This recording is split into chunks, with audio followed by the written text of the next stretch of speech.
Sonia, je suis ravie que tu aies accepté cette invitation et que tu aies accepté de m'accueillir à l'ESNA pour t'interviewer sur toi et puis sur l'ESNA, donc l'école suisse de naturopathie pour animaux, dont tu es la fondatrice.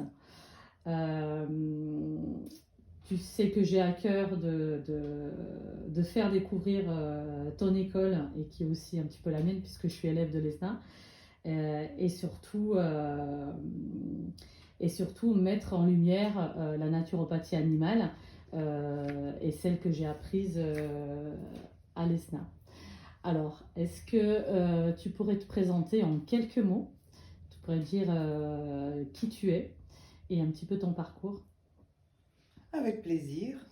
Alors, première chose, bonjour Carmen, et merci pour cette interview. C'est une grande première pour moi. Donc, j'espère que ça va bien se passer. C'est un petit peu intimidant, mais c'est avec grand plaisir que je réponds à tes questions. Et la première, c'est mon parcours. J'ai un parcours plutôt atypique. J'ai fait des tas de métiers différents. J'ai une personnalité en fait où chaque fois que je commence à m'ennuyer dans un job, il faut que je fasse autre chose.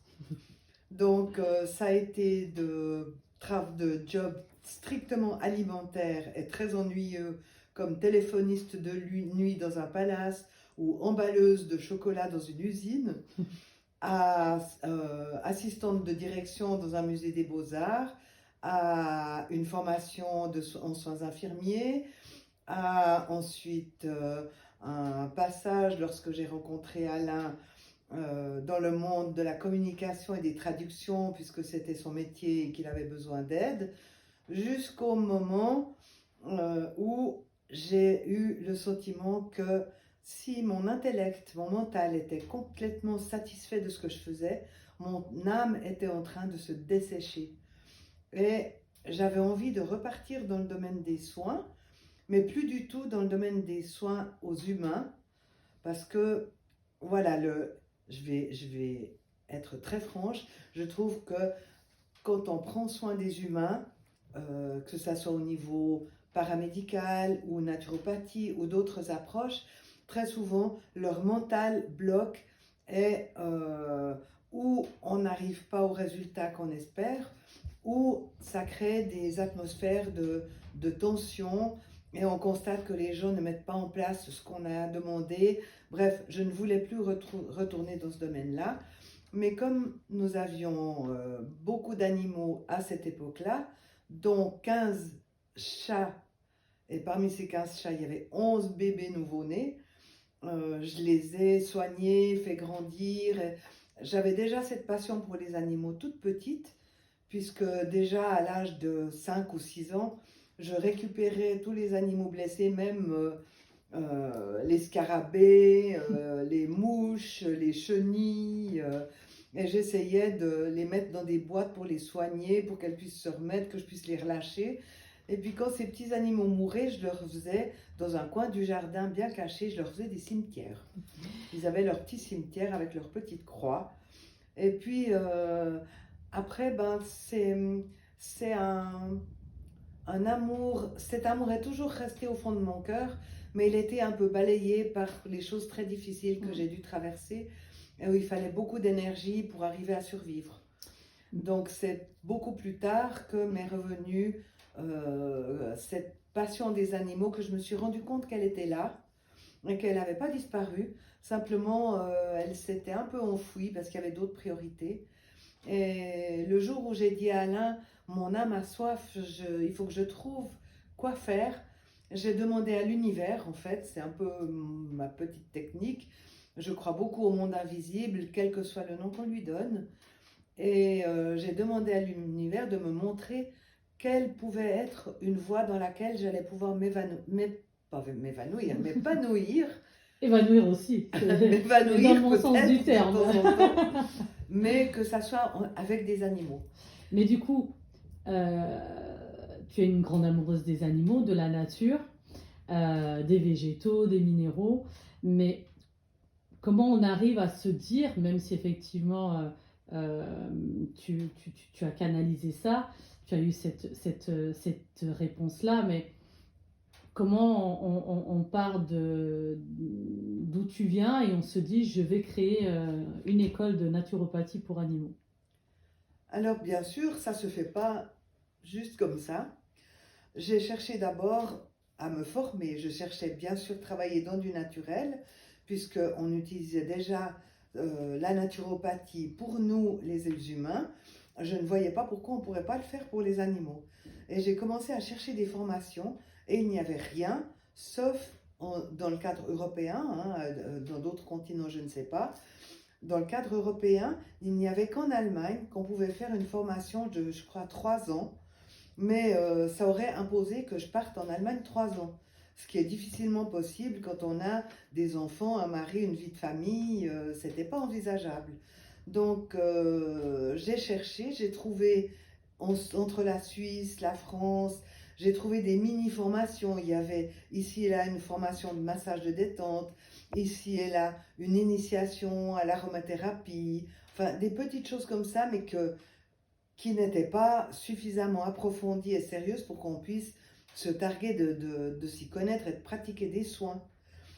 Donc, ou j'allais abandonner, ou il fallait que je me décarcasse pour faire des recherches et créer moi-même ma propre formation en autodidacte. Donc j'ai commencé à commander tous les livres qui parlaient de naturopathie, de soins naturels aux animaux, en allemand, en anglais, en italien, en français. Heureusement, je parle couramment 4 langues. Donc j'ai dévoré tous ces livres et au fur et à mesure que je lisais, je prenais des notes, je me créais des dossiers, mais avec pour objectif de me former moi pour pouvoir prodiguer des soins moi sans penser plus loin. Et il m'a fallu 3 ans pour arriver à approfondir tout ce que je voulais approfondir. Et j'ai ouvert mon cabinet, je me suis installée, j'ai très vite eu une clientèle parce qu'il y avait très peu de personnes qui pratiquaient la naturopathie pour les animaux. Donc j'ai commencé avec des gens que je rencontrais en allant promener mon chien. Et le bouche à oreille s'est très vite dispersé. Et puis un jour, une de mes amies m'a dit, mais c'est dommage parce que toi maintenant, tu as des connaissances qui profitent à tous tes clients, mais est-ce que tu ne penses pas que tu devrais transmettre? Et puis j'ai dit, je vais y réfléchir. Et j'ai laissé passer un peu de temps. Et un matin, je me suis réveillée avec dans la tête ce mot, transmettre, partager, transmettre, partager. Et je me suis dit, le moment est arrivé. Et j'ai commencé, à partir du matériel que j'avais moi, je l'ai, comment est-ce qu'il faut dire, je l'ai étendu, je l'ai augmenté pour pouvoir commencer à partager avec d'autres en disant, je me rappelle du jour où j'ai dit à mon mari, ben, je vais faire ça, je vais faire un petit site internet avec des formations, il y avait l'aromathérapie, la phytothérapie, gémothérapie, pas encore, les massages, enfin, c'était beaucoup moins que ce qui existe maintenant. Mais par contre, il y avait pas mal de soins énergétiques parce que j'ai toujours eu de la facilité pour ça. Et il faut le dire, j'ai eu une grand-mère qui était guérisseuse dans le Jura et qui, semble-t-il, m'a passé, j'aime pas dire don, parce qu'un don, on le reçoit puis les autres ne peuvent pas l'avoir. C'est pas un don, c'est une facilité. Un cadeau. Un cadeau, une facilité, mais tout le monde, en s'exerçant, en pratiquant, peut arriver à un excellent niveau. Il n'y a pas besoin d'avoir un don de la grand-mère ou de la vache à l'oncle. Donc, ça m'a beaucoup intéressée parce que je l'ai expérimenté déjà pour moi. Lorsque je me suis cassé l'épaule, j'ai été voir un énergéticien pour qu'il puisse m'aider au niveau de la douleur, du confort et tout, et ça a été magnifique. Donc j'ai dit là, ça c'est un domaine que j'ai envie de développer, vraiment envie de développer. Et de fil en aiguille, voilà, d'un module à l'autre, je lisais un bouquin, je me disais, ah mais ça serait intéressant de faire un module là-dessus. Et puis voilà comment j'ai vécu un peu sans penser à moi, 6 ans, le nez dans le guidon pour arriver à monter cette formation. Et c'est pas encore tout à fait fini puisque j'ai encore 2 modules à terminer. Mais je peux déjà vous annoncer pour certains ça va être un scoop, que cette année, je passe le relais et je vais prendre une retraite que je pense bien méritée. Oui, c'est très juste, bien mérité. Alors, juste avant que tu prennes ta retraite, du coup, je suis contente de pouvoir faire cette interview avec toi et d'avoir pu te rencontrer personnellement. Tu nous dis, il y a d'autres modules, donc l'ESNA a beaucoup évolué depuis sa création et continue Énormément, oui. encore d'évoluer puisque il y a beaucoup d'enseignements qui sont dispensés à l'heure actuelle. Il y en a d'autres qui vont être proposés. Est-ce que tu peux nous parler un petit peu de tout ce qui est proposé, les modules qui sont proposés de manière bien sûr schématique parce qu'on ne peut pas rentrer dans les détails, Bien sûr. mais voilà, est-ce que tu peux nous expliquer aujourd'hui si quelqu'un veut faire la formation, qu'est-ce qu'il peut trouver comme module ou comme section, puisqu'il y a différentes sections au niveau de l'ESNA? Avec plaisir. Alors, on a scindé la formation en deux grandes sections. La première section, c'est une section où on étudie la naturopathie pure et dure, c'est-à-dire la phytothérapie, l'aromathérapie, la gémothérapie, l'apithérapie, donc les soins par les produits de la ruche, l'argile, il y en a encore, mais je ne sais plus. Amico. La mycothérapie, voilà, les soins par les champignons thérapeutiques. Enfin voilà, c'est tout ce qui concerne vraiment la naturopathie, on va dire, entre guillemets, traditionnelle, à laquelle s'ajoutent des nouvelles approches qu'on découvre maintenant, comme la mycothérapie. Il y a une dizaine d'années, on n'en parlait pas. Maintenant, on a découvert que les champignons avaient des vertus absolument fabuleuses. Alors, pourquoi pas les utiliser aussi pour les animaux? Et à côté de ça, il y a une section B qui est facultative parce qu'elle touche à tout ce qui est énergétique, soins quantiques. Tout le monde n'est pas attiré par ça, tout le monde ne se sent pas les compétences pour le faire. Donc ce sont des modules qui sont facultatifs et où il figure par exemple les soins énergétiques, l'harmonisation des chakras, les séries numériques de Grabovoi, l'étiologie, les causes des maladies qui sont souvent émotionnelles, les mémoires cellulaires, parce qu'on sait maintenant en épigénétique que les événements vécus non seulement par nous ou par notre animal, mais par les générations qui ont précédé, s'engramment dans l'ADN et peuvent impacter des générations.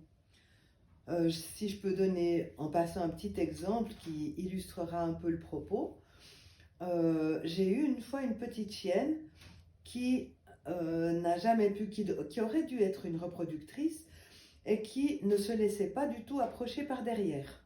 Même les humains, avec une main pour caresser, au moment où on arrivait au niveau de ses lombaires, de son arrière-train, elle essayait de mordre. Et on a cherché un peu au niveau émotionnel, est-ce qu'elle avait vécu quelque chose? On n'a rien trouvé dans sa vie actuelle. Elle n'avait vécu que des choses magnifiques, venait d'un élevage très très soigné. Sa propriétaire, moi je préfère dire sa gardienne, on avait pris le plus grand soin. Donc on ne trouvait pas. Et j'ai eu l'idée d'aller chercher dans les mémoires cellulaires s'il y avait quelque chose. Et j'ai trouvé, à mon grand étonnement, alors ça a été, comme on dit, j'en suis restée baba, il y avait une mémoire de viol. Donc, dans ses ancêtres, une femelle avait été, on l'avait forcée à se faire saillir par un chien qu'elle n'aimait pas. Elle en avait gardé une impression de viol qui s'est transmise par son ADN jusqu'à la génération de la petite chienne que j'avais devant moi.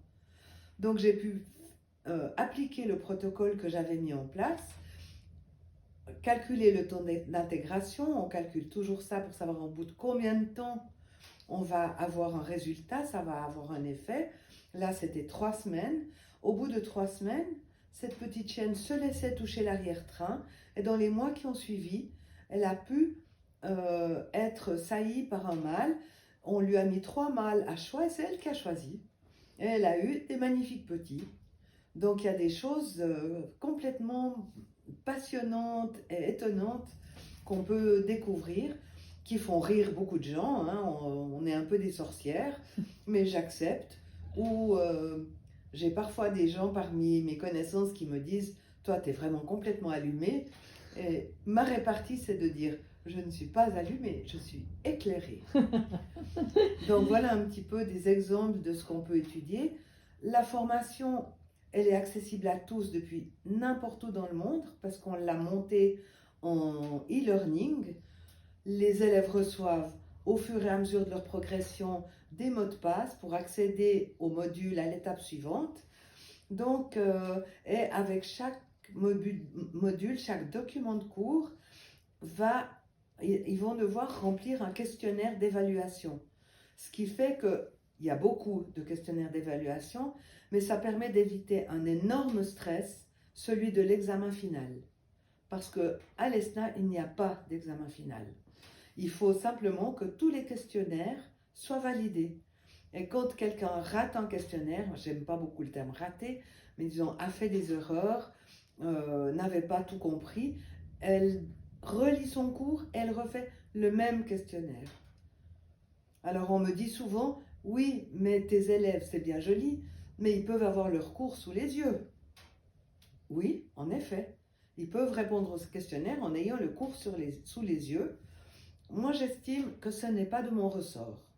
S'ils estiment acquérir suffisamment de compétences en notant simplement ce qu'ils lisent et qu'ils notent, c'est leur problème. Je crains qu'un jour, devant un client où ils n'auront pas les cours, ils soient un peu ennuyés pour répondre à une ou l'autre question. Donc, je trouve préférable de travailler de travailler les cours et ensuite de faire le questionnaire sans avoir le cours sous les yeux, quitte ensuite à aller regarder dans le cours si on a eu une hésitation pour dire est-ce que c'était juste ce que j'ai mis ou est-ce que j'avais mal compris. Et bien sûr, les élèves peuvent toujours nous envoyer un mail ou nous téléphoner s'ils ont une question, quelque chose qui est mal compris. Alors là, je peux vous dire qu'on prend vraiment le temps. Et quand je suis au téléphone, souvent, mon mari lève les yeux au ciel en me disant « mais elle n'en aura jamais fini ». Mais je trouve important de répondre vraiment jusqu'au bout des questions. Et c'est l'occasion aussi peut-être parfois de donner encore des compléments d'information de manière à pouvoir faire mon travail de fondatrice de cette école et on va dire d'animatrice, d'enseignante, au mieux de ma conscience professionnelle. Moi personnellement, pour ma part et mon témoignage, c'est que je trouve qu'il y a beaucoup de disponibilité au niveau de l'équipe pédagogique. J'ai échangé essentiellement par mail et c'est vrai que je peux témoigner du fait qu'on a des réponses à nos questions dans un délai quand même assez rapide et respectable. Merci beaucoup. Et franchement, c'est une école que je conseille parce qu'on me l'a conseillé au détour de quelques recherches et j'en suis vraiment ravie. Alors, j'avais une autre question, c'est concernant les élèves. Donc effectivement, on peut suivre les enseignements dispensés par l'ESNA et se former de partout. Aujourd'hui, est-ce que tu sais s'il y a des élèves qui sont installés en tant que naturopathe? Tu as beaucoup d'élèves français, puisque du coup, je parle pour la France. Oui, alors, on a des élèves suisses, mais évidemment, le bassin de population est beaucoup plus réduit que la France. Donc, la grande majorité de nos élèves sont en France, en Belgique, certains au Luxembourg, au Québec et dans les DOM-TOM, Martinique, à La Réunion aussi, on en a. Donc c'est assez large comme région de provenance. Et ces élèves-là, je dois dire qu'au tout début, quand j'ai lancé la formation, je disais autour de moi, quand j'expliquais ce que je faisais, je disais, mais moi, si j'ai 30, 40 élèves, je suis déjà contente parce que je sais que c'est pas évident. Et en tout cas, au début, je ne vais pas avoir le budget pour faire des campagnes publicitaires. Donc, on va voir. Et au bout de 3 mois, on arrivait déjà à 100 élèves. et ça n'a cessé d'augmenter depuis. Alors, j'ai pas compté, on est en train de regarder, de faire des statistiques, mais je pense que si on regroupe les élèves qui ont déjà eu leur certificat et ceux sont en route, plus ceux qui viennent de commencer début mars, je pense on dépasse facilement les 300. C'est Mais génial. tout le monde ne continue pas dans cette voie. Certains le font parce qu'ils avaient envie d'acquérir des connaissances pour leurs propres animaux, ou par exemple pour leur écurie, si ce sont des propriétaires d'écuries, ou des éleveurs bovins.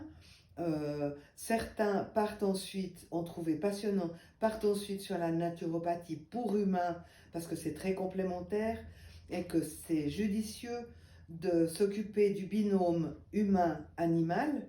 D'autres se marient, font des bébés, déménagent et font ensuite toute autre chose.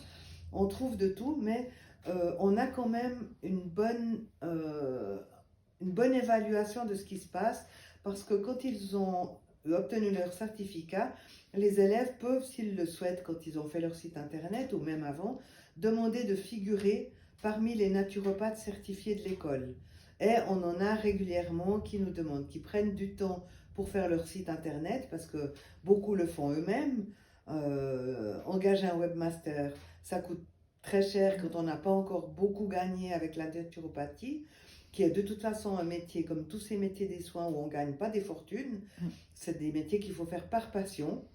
Je conseille d'ailleurs toujours, petite parenthèse, de garder un job alimentaire à côté et de faire ça à temps partiel jusqu'au moment où on peut passer petit à petit en pro à 60%, 70%, 80%, et certaines le font à plein temps, souvent parce qu'elles ont un conjoint qui assure l'alimentaire à côté. Il faut quand même l'avouer. C'est pas encore un métier où, vu que les vétérinaires existent, c'est pas encore un métier où les gens vont venir en première instance chez le naturopathe.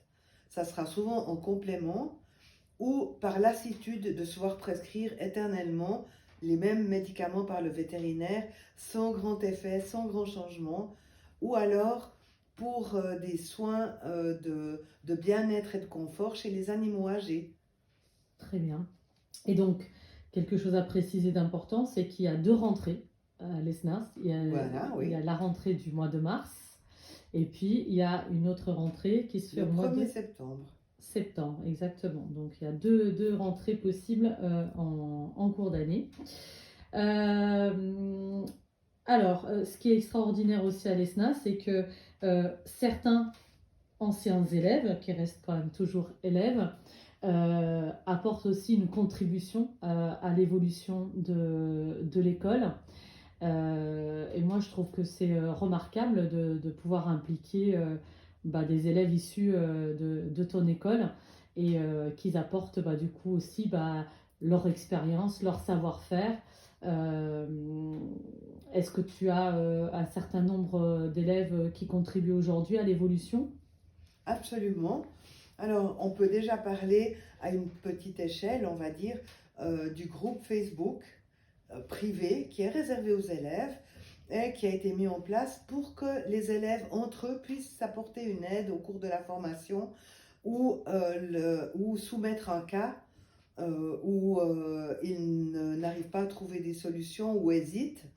Donc là, il y a une entraide qui existe, qui a eu du mal à se lancer. C'était un petit peu au ralenti au début, maintenant c'est beaucoup plus. Et c'est évidemment, il y a un modérateur qui regarde toutes les réponses pour soit les compléter, soit dire là ce que vous dites c'est pas tout à fait juste, on a une référence d'une étude, ou voilà, compléter ou corriger le tir s'il y a vraiment une boulette pour qu'on soit sûr qu'aucun animal ne pâtisse de quelque chose qui n'est pas approprié. Alors ça c'est le groupe fermé des élèves sur Facebook, mais à part ça, nous avons un peu dans chaque domaine de compétences une personne référente pour ce domaine. Par exemple, on a une ancienne élève, une des toutes premières, qui a créé une culture de plantes médicinales et aromatiques et qui est devenue notre référente pour la phytothérapie. Là, on a un élève qui a aussi été un des premiers, qui est aussi référent pour la maladie de Lyme et plus généralement le chien et le chat. Donc on essaye, quand on a eu des élèves qui sont, on va dire entre guillemets, sortis du lot ou qui ont créé quelque chose de très spécifique dans un domaine, on va essayer de demander leur collaboration pour apporter un plus et pour que des élèves qui voudraient poser des questions aient quelqu'un à qui se référer qui a approfondi davantage le domaine qu'il ne l'est à l'école. Oui, et ça c'est génial parce que du coup dans le groupe il y a beaucoup d'entraide et en tout cas, depuis que je suis à l'ESNA, j'ai vu il y a vraiment une interaction et de l'entraide et ces personnes-là, ces intervenants-là, des anciens élèves, répondent volontiers et nous aident à évoluer également. Et un grand merci à eux. Alors j'ai une dernière question. J'aimerais que tu nous dises quelle est ta définition de la naturopathie animale. La naturopathie animale. Moi, je ne fais pas tellement de distinction entre naturopathie animale ou humaine. Le secret de la définition, pour moi, il est dans l'objectif.